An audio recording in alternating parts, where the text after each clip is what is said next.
Okay, talk about the significance of Texas to your campaign. Well, Texas is an incredibly diverse state, and it has a gigantic number of delegates, and it comes on Super Tuesday. And other than California, Texas is the game, and so it's very. And I've gotten wide support from the diverse communities, and so I feel good about it. Talk about San Antonio in particular. What's your message going to be to San Antonians Well, today? my message is going to be twofold. One, I've been here many times because I've gone to Brooke Army Hospital. I've spent a lot of time with amputees. My wife's come down with me as vice president a number of times.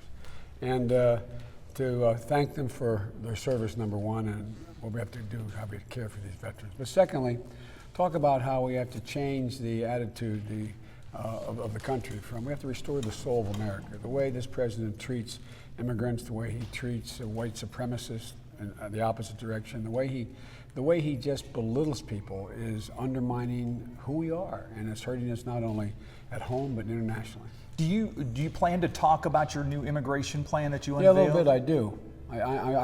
Because I'm only going to try to talk about 15 minutes, so I don't wear them out. But I hope you have a copy of it. We'll give you a copy of the plan. I'm very proud of it. It's gotten very wide and significant support. And what it's all about, it's about reclaiming American values.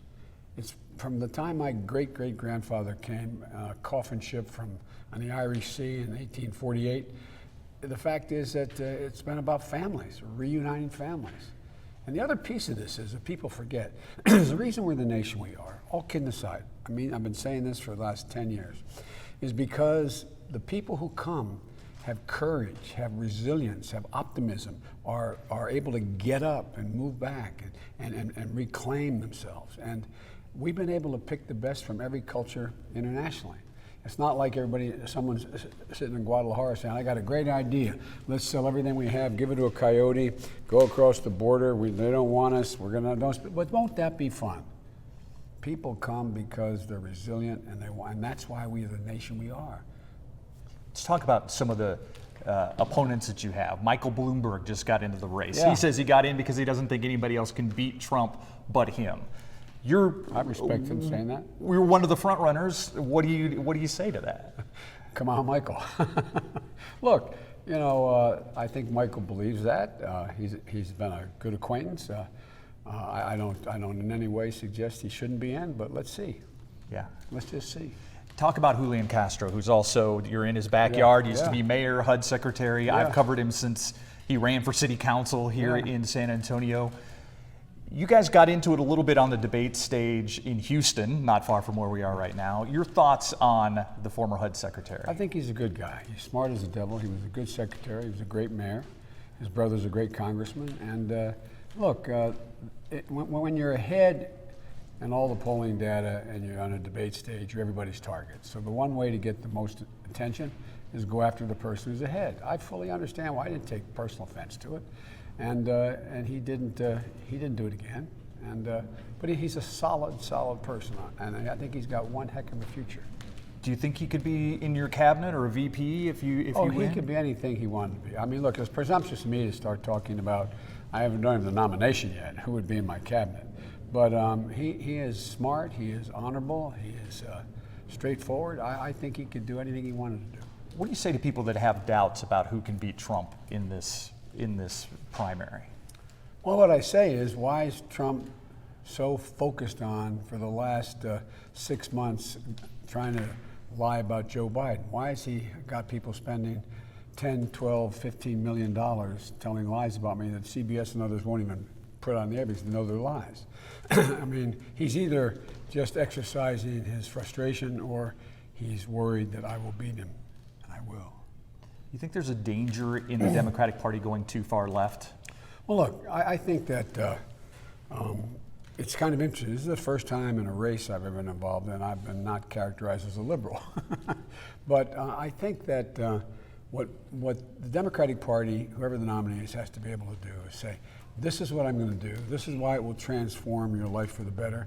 And this is how I'm going to pay for it. This is how it's going to get done. Not just all, I mean, I think people are really looking, and you've done it. I mean, you're a pro at this. People are looking for authenticity. They want to know, okay, just level with me. Tell me what it's going to be. And so I think that's what it gets down to, not as opposed to, we all agree there should be universal health care. We all agree that we should deal with global warming in a decisive way. We all agree we have to invest more in education. The question is how to do it and who can get it done. What's the biggest surprise for you this time around? I mean, you've campaigned for a long part of your life. What's it? The biggest surprise was I knew that when we got in, if we were viewed as the front runner, we'd have a target on our back. I didn't realize how long it would last, I guess, maybe. But, you know, it's worked out well because we continue to, and this is really early. This is a marathon, okay? But now, I'm in the polls, I'm ahead of all the polls and so on. But that doesn't matter much, except what it does, it attracts a lot of attention. And I think that's been the biggest difference. And quite frankly, you folks in the press have been part of the surprise this time around in the sense that it's really hard, and I'm not being critical. I think it's really hard to be covering a race, and you need to get the clicks. You know, I mean, what's going to get attention? And it's totally legit. I'm not complaining. My dad used to have an expression, Joey, never complain and never explain. But that's been sort of the surprise, the nature of the race, and the idea we're having 97 debates, you know, that really aren't debates. They're 30-second assertions. And that's been a bit of a surprise. But other than that, it's been, as you can tell, I get criticized for saying, I happen to like people. I like campaigning. I like hearing people personally, let them know that I'm listening. And so I like the campaigning. That hadn't changed. There's been some talk about the Democratic candidates boycotting the next debate because of union concerns. Your thoughts on that? I have never crossed a picket line in my entire life. My grandfather would come down from heaven if I did. I will not cross a picket line, period. And so picket line, or union picket line, I will not cross it. I will not debate. Yeah. You flew in from California. Yes.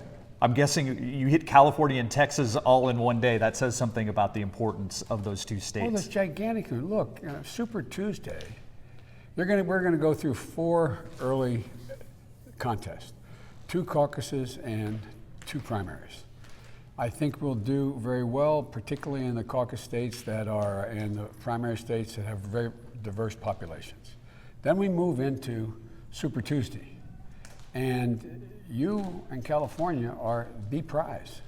And so far, again, because of the diversity of my support, significant support from the Latino community, significant support from the African American community, significant support from high school educated working folks. I mean, that's been my base, my career. And so I feel good about it, and I'm looking forward to getting into Texas and working. Is the hope that once the candidates winnow down, for lack of a better word, that you get to talk more about the issues that you think are important, and maybe more than that, what sets you apart from the rest of the field? Well, I think, at least that's my hope and expectation. I've done national debates before.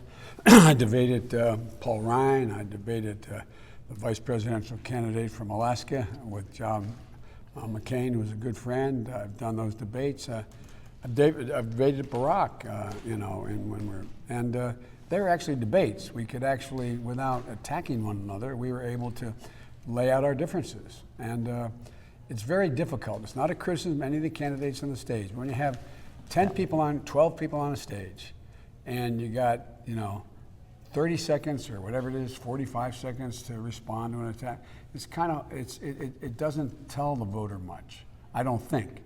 So I'm looking forward to getting to the point that we actually have a genuine debate. Yeah. Talk again, last question for you. What sets you apart from the rest of this field and the current occupant of the White House? Well, I think I'm the antithesis of Donald Trump.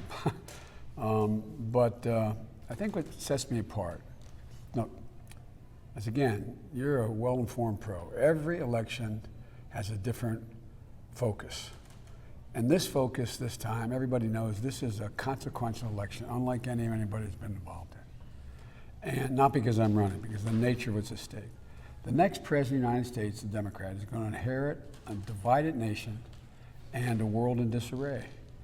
And they have to be able to demonstrate, in my view, a couple things.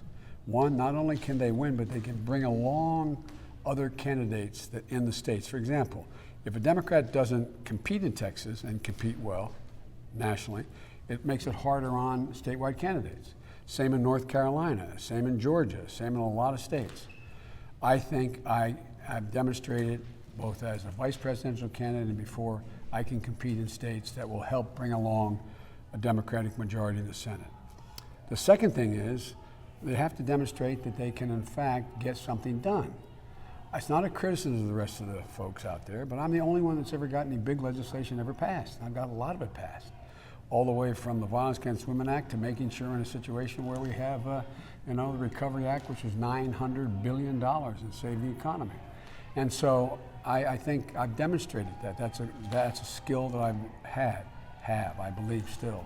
And thirdly, the next president has to be able to, once they stand on the world stage, they have to know who the other leaders are, and they have to know who you are.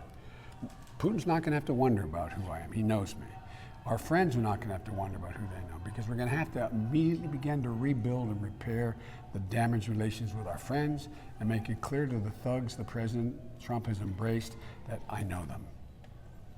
All the questions I have. Thank you, Mr. Good Vice President. questions. I appreciate it.